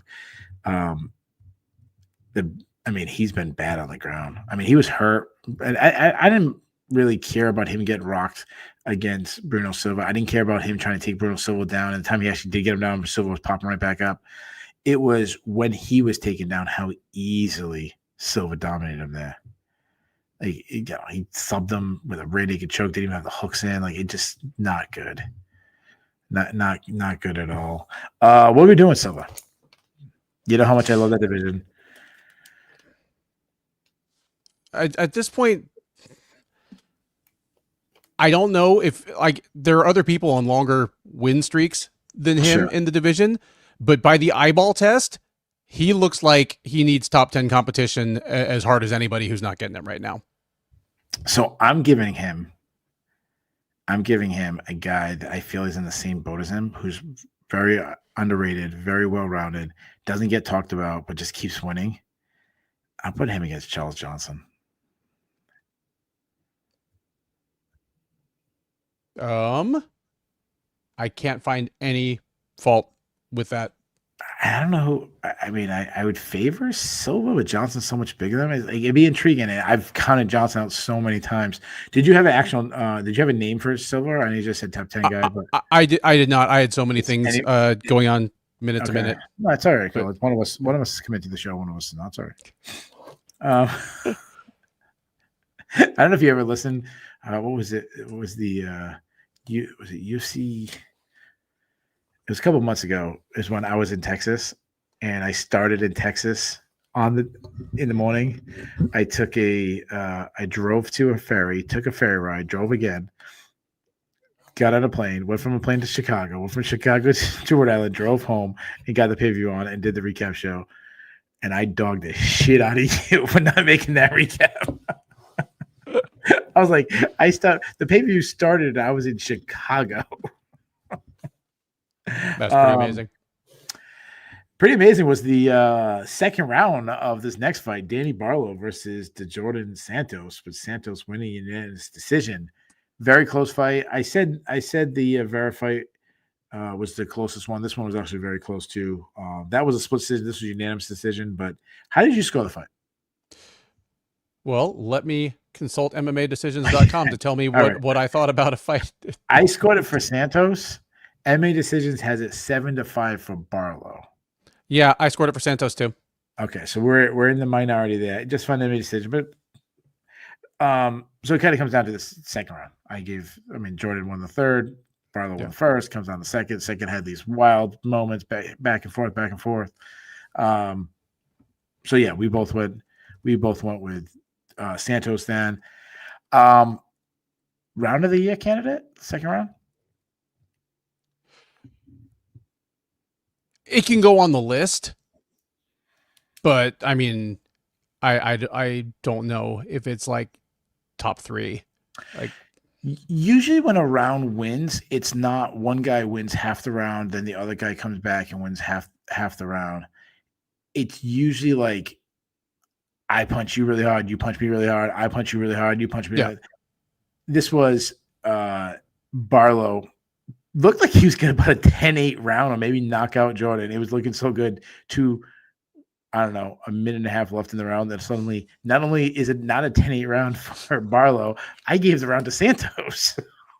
Like, that's how big, like a 3-point swing. Yeah, he really poured it on towards the end of the round. Even if I rewatched this fight and swung the other way and scored it for Barlow, he's the ceiling is way down on him. The talent is there. He could be special. I don't know if it's the inner thing. I think he might be a front runner. When things start going bad, he finds ways to lose. And not in the sense, a front runner doesn't always mean like crumbles or quits or anything like that, but more of he just finds ways to lose. Like, he was so much more skilled than Santos. And I think this is just another perfect example. We've talked about this a million times. Pressure and heart beats out skill. It really does. Like the intangibles do matter, because on paper, this was such a gimme fight for Barlow. It's a guy in Santos that throws high volume, but doesn't have a ton of power and is super, super hittable. And Barlow's whole thing is about trying to find the perfect massive left hand to, send the guy to the shadow realm. He should have knocked out Santos like 8 times tonight, but no. And it's not just that he did his usual thing, like waiting too long, not throwing enough volume. He actually hit Santos squarely a few times and Santos didn't go away. That's more concerning. Yeah, like he has a ton of skill. He has physical gifts, but he came out here as a 3-1 favorite. And even if you thought he won, he kind of shit the bed. Yeah, absolutely. So, yeah, I like you said that, like, he hit him clean and like all the shots would knock out many people because it didn't knock out Santos. It seemed like it crushed his spirit more than like Santos, who's getting his head knocked around. Like his spirit never like wilted. Oh yeah, absolutely. It was the like Rocky 4 thing where like, you know, Drago's getting all shook because he's hit Rocky and Rocky's still there. Yeah. Yeah. See, he is human. Before that, Stephanie Luciano took on Ravina Oliveira. Luciano won by 3rd round submission. To me, this was like probably the most unmemorable like fight of the night. It was just to me, it was just such a mismatch. Like Luciano was clearly way more skilled than Oliveira. Yeah, she's faster. She was beat her to the point of contact, more variety, voiding all her shots, sneaking in takedowns. Just a B-level fighter taking on a like D-level fighter. That's pretty much it. A few things I'll say in favor of Luciano here. As somebody whose ceiling in the UFC had come before, when, I mean, she's kind of this tall, slim striker. Despite the Hondinia nickname, she was kind of susceptible to getting bullied. She took on a former bantamweight here and dominated on the ground late. Like actually got her first career submission. So it's a little less ridiculous that she names herself after Ronda Rousey now. I was like, she's so young. So, and what I liked is that we saw improvements from her last fight to this fight. Yep. And so that's really, and I think we still got to see even more from that. So, yeah. Before that, Khazmat Chimaev took on Yusri Belgari. I'm butchering his name. I apologize. Belgari. That's actually not bad. Yeah. Won by 3rd round TKO. I told you on the preview that I really want to take Belgari, but I couldn't until I saw takedown defense. If he showed me takedown defense, I'd be very high on him. He showed me takedown defense and an ability to get up if he's taken down, ability to land like elbows and small strikes in those close quarters. I'm sold. In hindsight, working with Alex Pereira, you're there with a coaching staff that may know something about getting a long-legged, lanky kickboxer who kicks a lot to be able to handle MMA. Like, yeah, this was a terrible night for me in terms of picking fights. You know, again, I don't care about being right or wrong on the results as much as I care about just reading the fight wrong. This one I read pretty damn wrong because I figured Bakoyev was going to be able to do the wrestle boxer thing to him, like take him down early, he gets up, he survives, feints a takedown later, and just clocks him with an overhand. That was not the case. Everything went poorly for Bakoyev. Like after the first 60 to 90 seconds, just Bakoyev was not able to make adjustments on the feet while Belgarawi was doing what an elite kickboxer does. Like his mastery of the range of all ranges was on such a different level, you know, late in the fight than it was in the first round. Like he just really was getting dialed in. He sidestepped like a big overhand right that Bakoyev like completely overthrew and then angled himself so that he could counter with like this cleanest right hand. I was just like, I know it's unfair, but we're gonna do it anyways. It's unfair to compare him to Alex Pereira, to Israel Adesanya, like other guys that had this similar background, similar frames too. I know Izzy's a little bit smaller, but you know, long, lanky, big middleweight. I mean, I know Izzy's not muscle wise big. No, he's honestly a little like a cross between them. Like he's like slim, like it. Yeah. But I mean, you know my point. Like he's taller and this. Mm-hmm.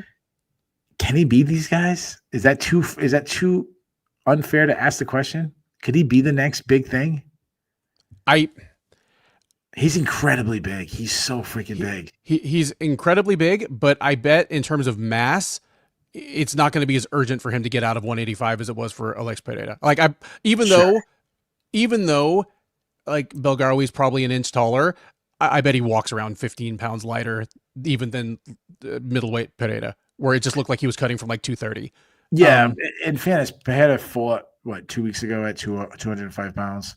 Yeah, and he's probably closer to 300 pounds than he is 200 pounds right now. And that was 2 weeks ago. Yeah, maybe it's not as perfect a setup as for Pereira. Like, he's even taller and skinnier. He's at least the same age. Like, he's 34 now, and while like clearly he has a ton of power, he doesn't have numbing kill you with a left hook power like Pereira does. Yeah, Glover is a great coach for his kickboxers. That's pretty much the best way to put it. Like, yeah. And the first fight of the night, Tanara Lisboa took on Melissa Cruden. Cruden won by 3rd round TKO. This fight was like a story of 2 halves. The first half, Lisboa was putting on Cruden, and about halfway through the second round, Cruden just flipped the script and just beat the brakes off of Lisboa. I agree, and what I like about it is it wasn't like several fights tonight where one fighter was doing well and then they clearly got exhausted and hit a wall and then the other one took over. Like, Cruden took over because she took over. Like, Lisboa was tired and beat up by the end of the fight, but it was because of what Cruden was doing to her, not the other way around. And people have mentioned this in the chat a few times, but I'm just going to point out that Keith has certain things that he will go back to and say about a lot of fighters on the preview for good reason. When he says that fighter A doesn't move their head off the center line and just back straight up when they're pressured, look at Lisboa in round 2, where like literally from the center of the cage to the cage wall, Lisboa just backed straight up on a straight line, getting chain gunned with punches like Cruden. Like, if they were 200-pound men instead of 135-pound women, that would have looked like Vitor versus Vanderlei in like 1999. Nice. Good reference. Yeah. I like her. I liked her when I saw her on the regional scene. Obviously, the thing that stands out when you watch her is just how physically big and strong and dominant she is. She's going to bully a lot of people in that division. I think she's going to have a way more success in the UFC than people expect. Oh, it's going to be like, if you ever wondered what it would look like if Macy Chiasson had been able to make weight consistently, it might look like Melissa Cruden's next 2 years of her career. Yeah, I just wish she was a little younger. That's the thing. That's the thing that concerns me. But so you say that about all women. Yeah, there you have it. We have covered all 13 fights. I think the awards are going to be hard for this card. Do we have the awards, Ben? We do. We have a fight of the night and we have 2 performances of the night. Wow, I'm surprised we only have 2 performances. So the fight of the night, I'm stuck because I'm Vera and Zahabi seems like it, but to me, I'm going Barlow and Santos just because of the second round. That's what I would do. As far as the performances, Arichi Lang for sure. I'd have to go. I mean, one punch knock. And Manon Fro. That's what I would do. I'm going to guess the UFC didn't do that. Ben, before you give us the answers, tell me what you would do.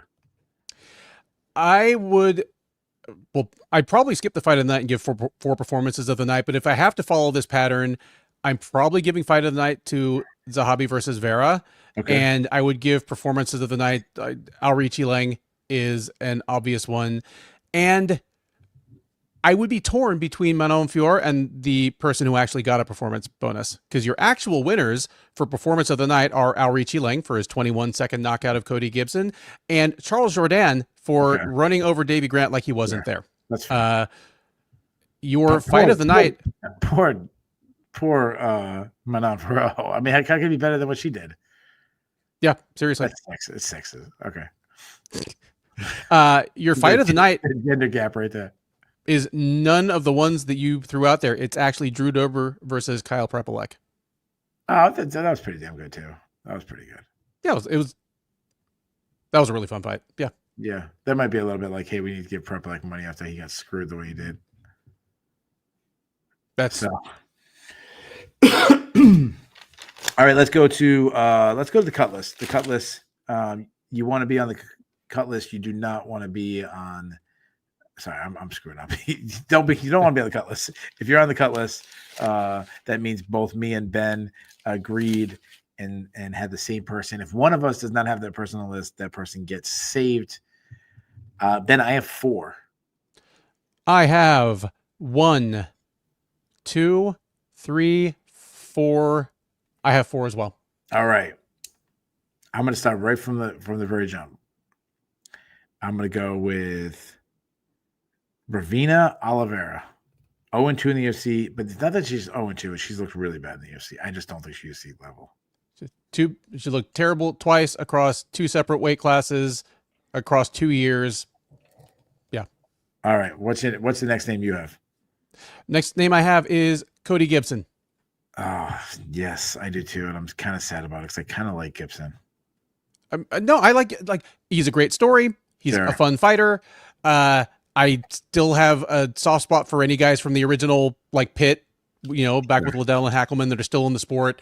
But he's lost 2 in a row, and they've both been bad.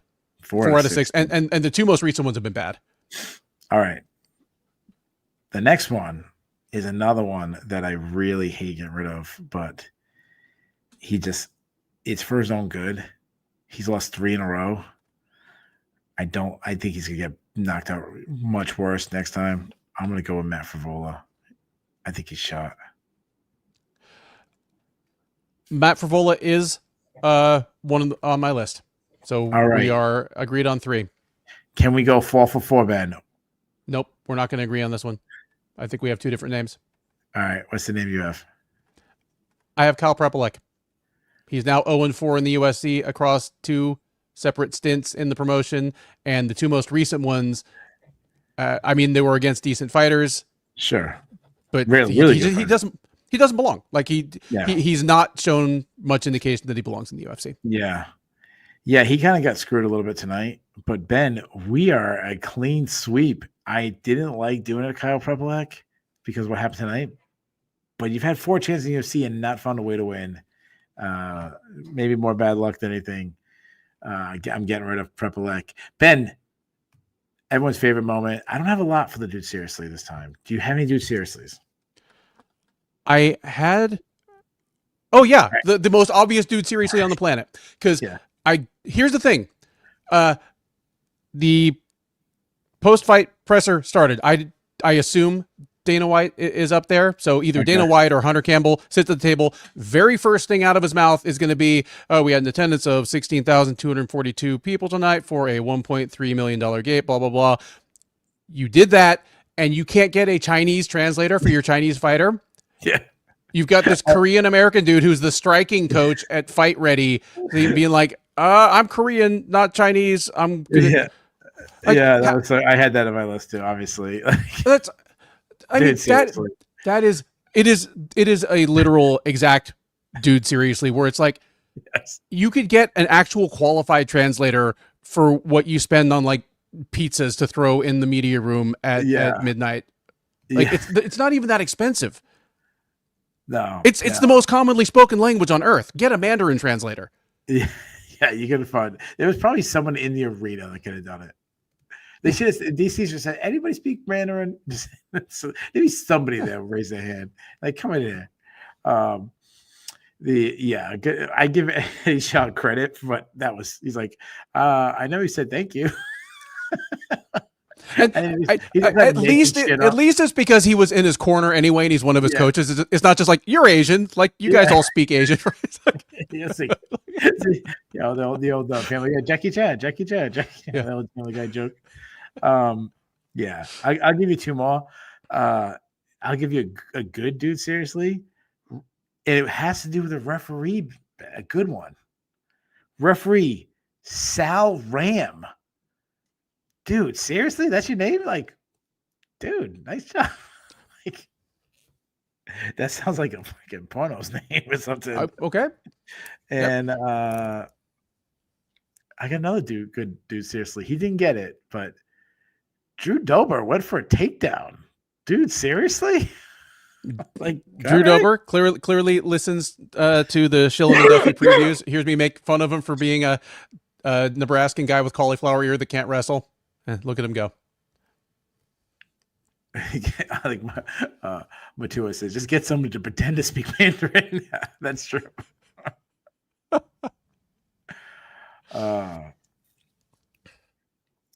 All right, let's get to the Bulls and the Bears. The Bulls and the Bears are a stock market reference. You want to be on the Bulls list. You do not want to be on the Bears list.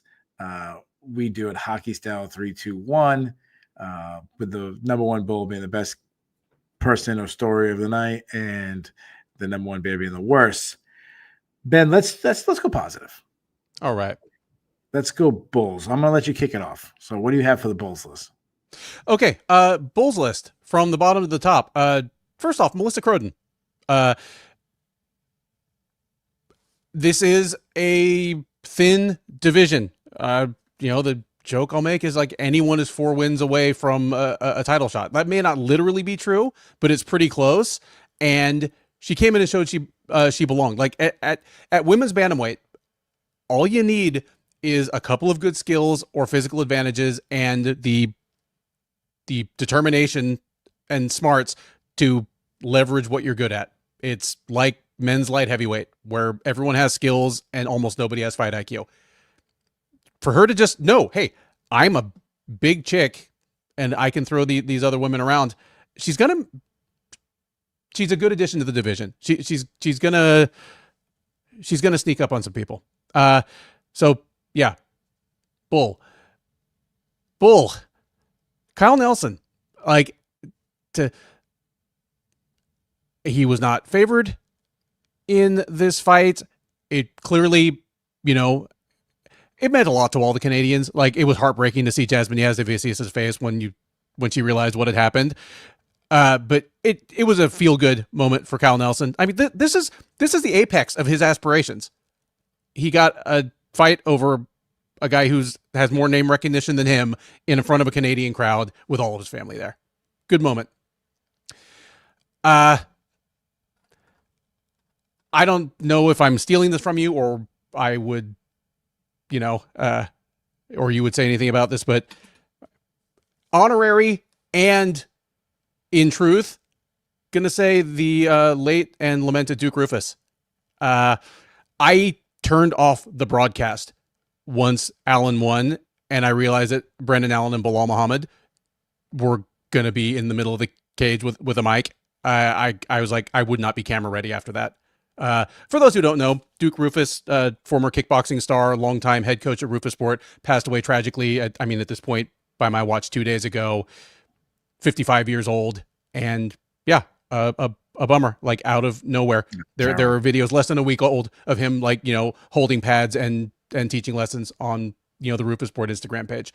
So heartbreaking for, obviously his family, his friends, his students, including some people like Sergio and Anthony Pettis, that it's somewhere between family and students.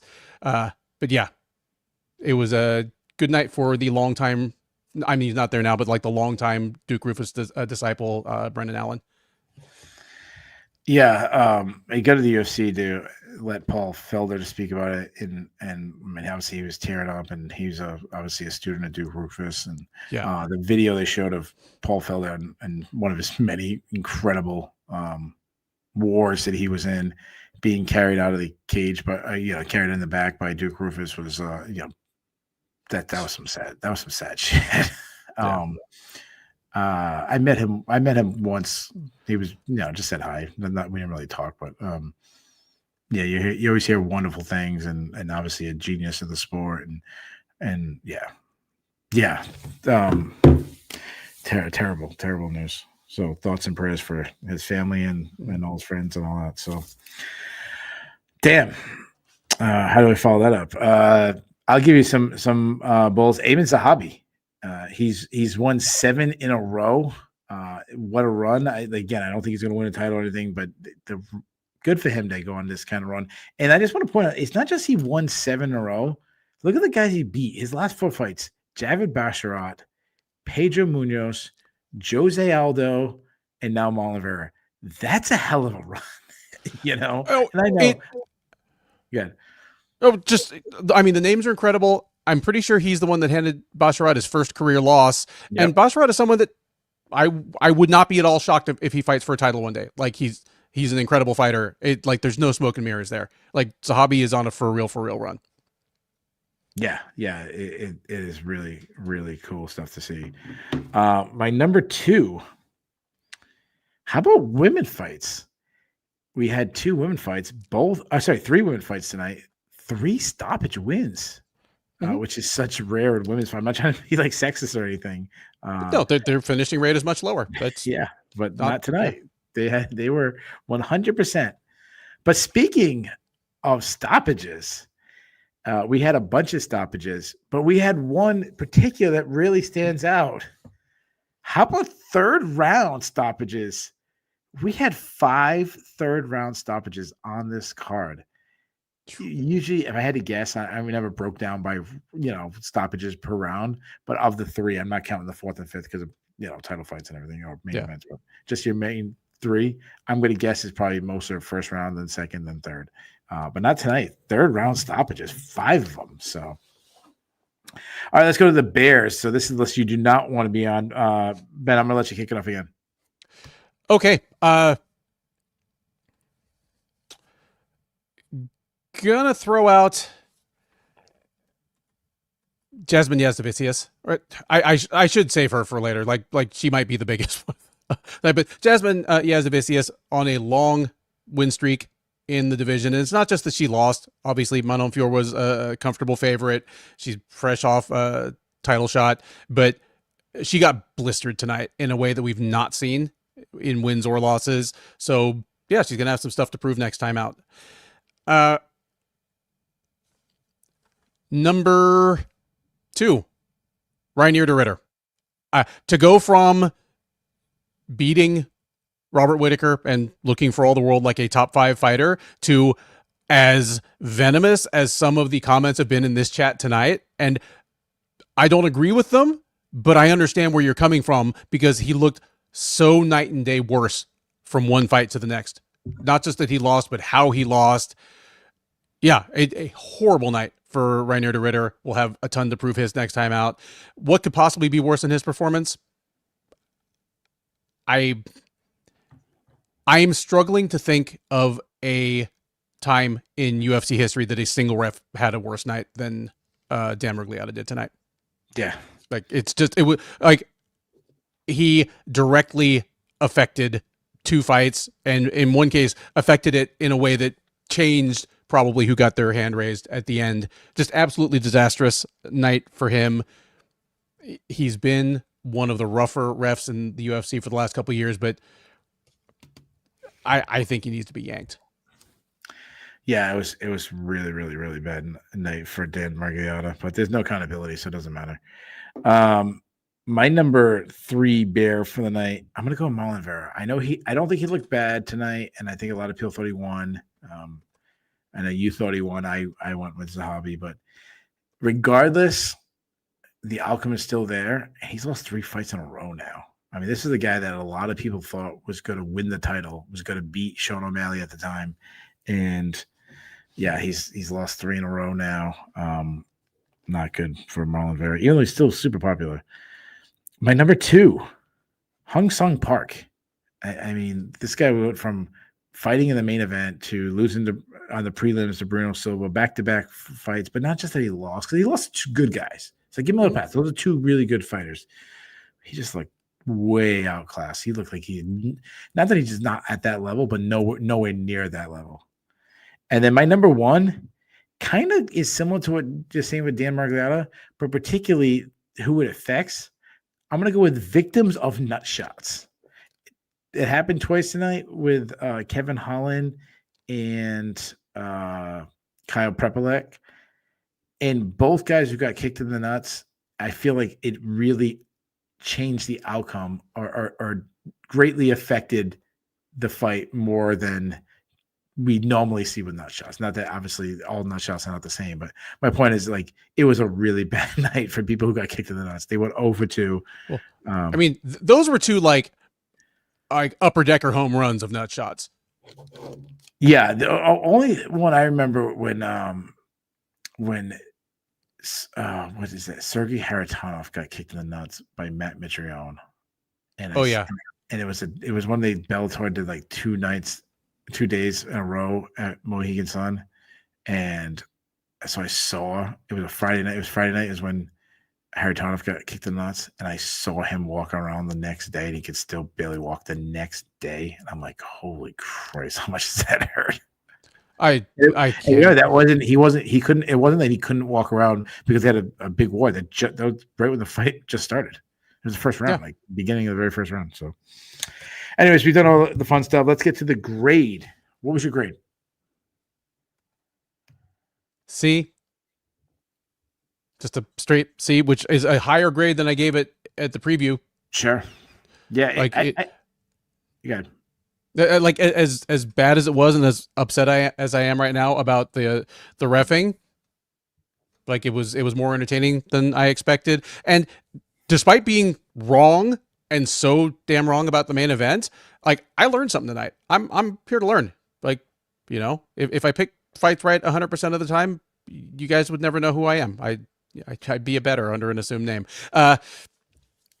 So I'm gonna go with a B minus, and the reason why I'm saying B minus, I had this as an A up until the co-main event. Like I was all these even the couple controversy and stuff. I'm like, we got a bunch of stoppages. The action had been fighting. You know, really not a boring fight. Like even the worst fight was still somewhat entertaining. I was like, everything was going great, and then the Kevin Holland situation happened, and then I thought the main event was.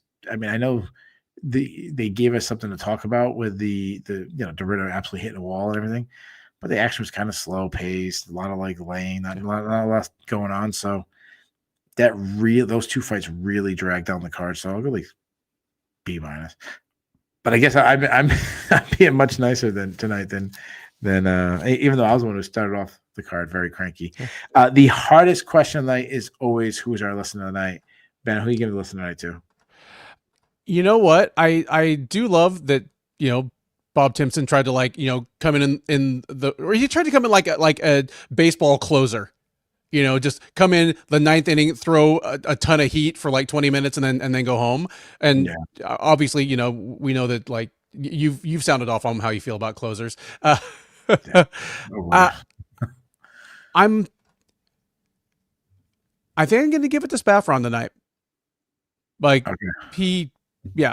like it was pretty competitive field. You know, Ninja Kitty threw more volume before the opening, like Bell, than some people did all night. But I'm giving it to Spaffron. I'm going to give it to the guy that I cored the most. We kept going back and forth a couple of times. I don't care if he'll come after me, so it's fun. I'm going to go with Stu Pedazzo. Stu Pedazzo was pretty fun tonight. So yes. Even though he was going crazy, saying that Mike Malott didn't kick Kevin Holland nuts, and none of that, but the video showed it. Like, what are you talking about? Anyway, I'm gonna give it to my man Stu Pedazzo is my listener of the night. So there you guys have it. We will be back. Big preview coming up. UFC, what's the number now? I've lost track of the numbers. UFC 323, 22.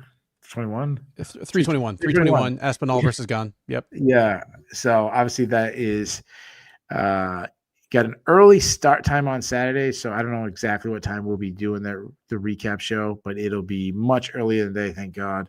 But make sure you check that out. Make sure you check out the preview. We do the most in-depth preview in the world. It's an early card for North American fans. They're like, We'll get these people to get up at 6 a.m. Just put Hamdi Abdel Wahab versus Chris Barnett on the prelims. There you go. Yeah, there you go. But so then we'll be doing all that. So we thank you guys so much for listening to the show. For those in the chat who partake, thank you guys so much. You guys are the best, and we'll see you next time.